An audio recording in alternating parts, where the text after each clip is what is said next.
So I want to get into who I think were some of the best coaches in the country for 2024.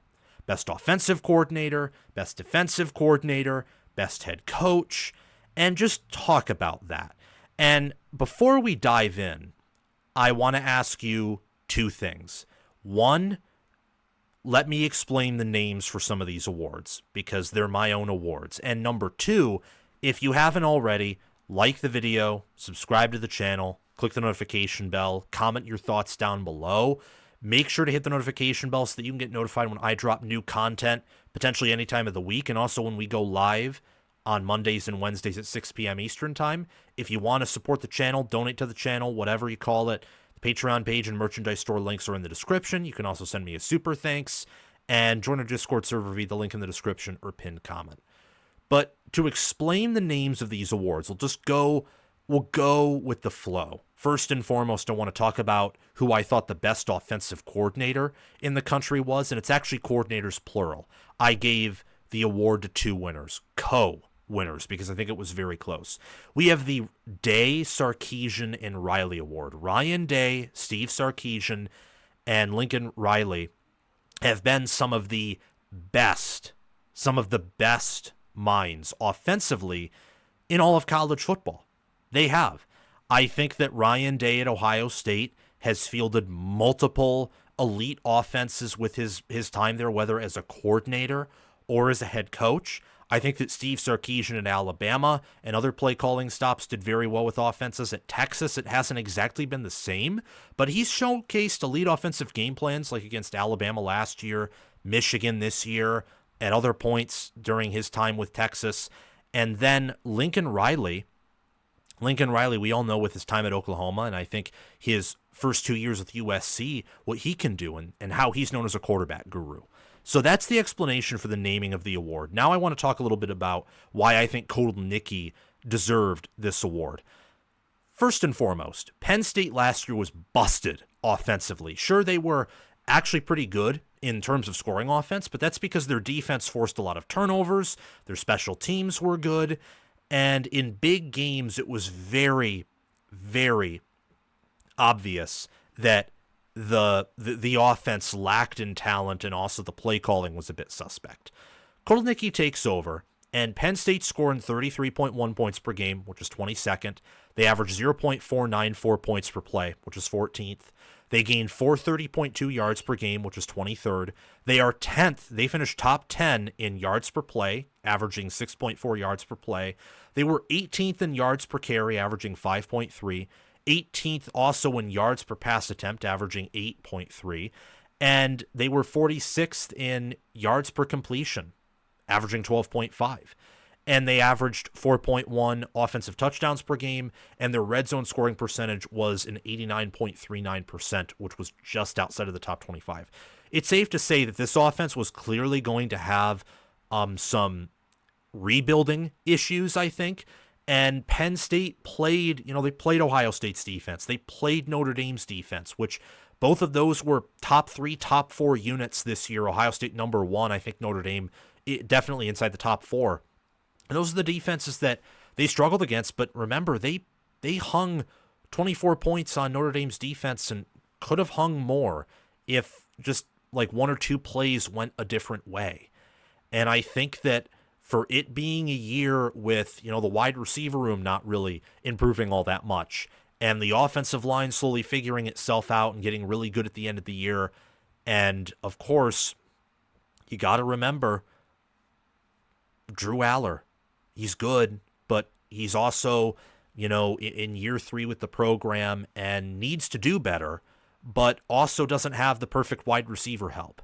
And Tyler Warren was not known as an alien-level player before Cignetti came to Penn State. He kind of uncovered that hidden treasure within the Nittany Lion program. So I think he is deserving of this award. I also think, though, that Notre Dame's Mike Denbrock, offensive coordinator, deserves the award too. In his first year with Notre Dame, Denbrock averaged 36.1 points per game, which was 5th, 0.558 points per play, 4th, 399.1 yards per game, which was 47th, 6.2 yards per play, 21st, 5.7 yards per carry, 4th, 7.1 yards per pass attempt, 74th.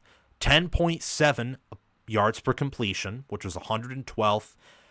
Mind you, that had more to do not with his play calling, but with Riley Leonard's limitations as a passer and Notre Dame's limitations at wide receiver and tight end. And they averaged 4.3 offensive touchdowns per game, which was 11th. They were 76th in red zone scoring percentage, only converting scores on 82.14% of their red zone trips. That was an area Notre Dame struggled in. But for all the limitations that Notre Dame has had every year under Marcus Freeman on offense, the limitations they've had historically under Brian Kelly on the offensive side of the ball, I thought that Denbrock did a phenomenal job. And averaging nearly 6 yards per carry is pretty impressive. And Jeremiah Love, Jadarian Price were awesome this year. Riley Leonard did very well on the ground and also toward the end of the year improved as a passer. And the offensive line suffered injury after injury after injury and was nonetheless a great unit. So I do think Denbrock was also deserving of this award, the Day Sarkisian-Riley Award for the best offensive coordinator in college football. So Mike Denbrock and Andy Clonicky are co-winners of such award. For the defensive award, we have the Minter Parker Knowles Diaz Award. Yes, I know that's a mouthful, but let me explain. In 2023, there were five top 5 defenses. 4 of them came from the Big Ten. 4. Iowa, Penn State, Ohio State, Michigan. And it was kind of in that order, if I got to be honest. I mean, maybe you switch Penn State and Iowa, but I know that Penn State's defense was more talented than Iowa's, but that was kind of how it went. But all of them were elite defenses last year. Especially, I would say, Ohio State's and Michigan's. But I got to give Penn State props, too. I mean, they led the nation in sack percentage that year, and Iowa led the nation in opponent yards allowed per play, and they had injuries all season long, and they dealt with the most inept offense, perhaps, in college football history, and won their team a bunch of games. Jim Knowles wins the Minter Parker Knowles Diaz Award, and yes, in part it's named after him, in honor of that phenomenal 2023 season for not just Big Ten defenses, but college football defenses as a whole. Alabama that year had a defense that at the end of the year was definitely a top 10 unit. Clemson that year registered top 5 in defensive efficiency with now fired defensive coordinator Wes Goodwin. I mean, that was a good year 2023 was for defense in a lot of ways. Knowles' defense this year only allowed 12.9 points per game, first. 0.202 points per play, first. 254.9 yards per game, again, first. They were also first in opponent yards per play, only allowing 4. Only allowed 2.7 yards per carry, which is second. Only allowed 6 yards per pass attempt, 10th. Third in opponent yards per completion, allowing 10. And their sack percentage, which is how often they earned a sack in terms of their opponent's dropbacks, 10.71% first, and they gained around, or not gained, but forced around 7 tackles for loss per game. Pardon me. Knowles is the best defensive coordinator in the country. I think that this defense was the best defensive coaching job in the country this year. So he's the unanimous winner. There is no co-winner here, like with my offensive coaching award, the Day Sarkisian-Riley Award. I'm gonna have to get used to saying that, but yes. And I also believe that if there were to be a second, third place award, like a gold medal and bronze for this type of award, which I won't do, but hypothetically, if there was, I think Pete Kwiatkowski and Bryant Haynes of Texas and Indiana, respectively, and also Al Golden of Notre Dame, I think those coordinators would have been semifinalists, along with Jim Knowles, for this award. Finally, we have the Nick Saban Coach of the Year Award. Nick Saban was, the best head coach in the history of college football.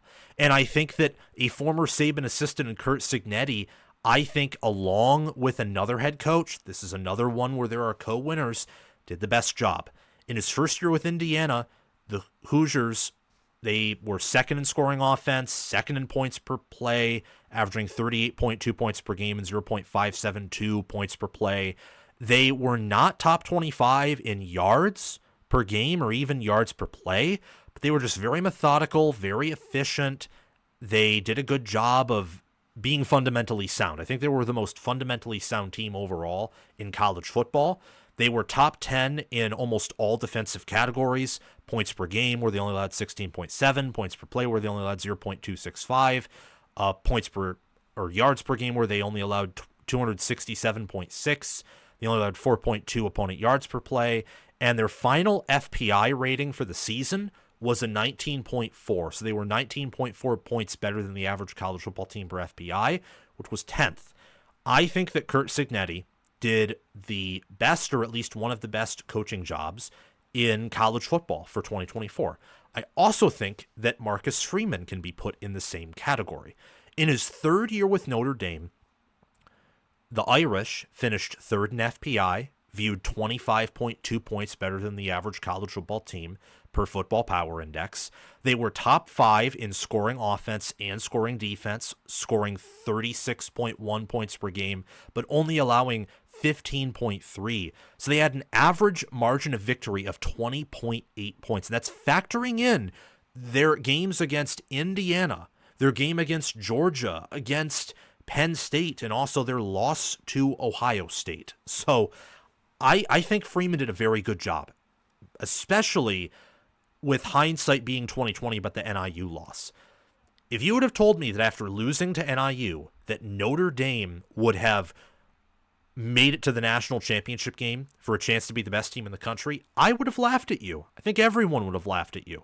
But you would have been correct. That's exactly what happened. Marcus Freeman rallied the troops, and what is, I think, one of the best and potentially the best staff of the 2024 season, Marcus Freeman, Al Golden, Mike Denbrock, they went on an amazing run, and I think Notre Dame has broken through the glass ceiling that Brian Kelly couldn't, and that obviously Charlie Weiss couldn't break through.